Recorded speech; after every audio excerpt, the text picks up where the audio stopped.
ఇంకా ఎక్కువ ఎట్లా ఖర్చు పెట్టించాలని వాళ్ళు చూస్తారు. వాళ్ళు దీనికి మంది ఇయ్యరు, నువ్వు తీసుకుపోతానే దీనికి మన షాప్లో ఏ స్టాక్ ఎక్కువ ఉందో దాన్ని తీసుకొచ్చి మీకు ఇస్తాడు. కొట్టేసి మీరు మళ్ళీ మనం రోగాలు తెచ్చుకుంటాం.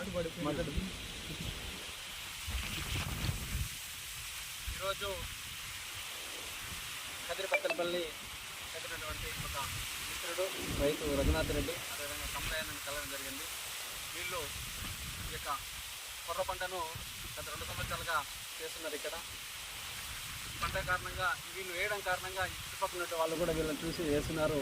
మనం ఈ ప్రాంతంలో కొర్ర సామ అధికంగా పండించాలని చెప్పి, ఎందుకంటే మన వాళ్ళు వేరుశనగ వేసి ఆ భూమిలో ఉన్న సత్తం అంతా తీసేశారు. ఇప్పుడు వేరుశనగ పండేటువంటి దానికి తగ్గట్టుగా వాతావరణ పరిస్థితులు కూడా సరిగా లేవు. వర్షాలు కూడా సక్రమంగా రాని కారణంగా రైతు వేరుశనగ వేయడం నష్టంగా లేకపోతే పెట్టుబడి ఎక్కువ అయిపోయి నష్టంగా భావిస్తున్నాడు. కాబట్టి వేరుశనగ మానేస్తూ దానికి ఆల్టర్నేట్గా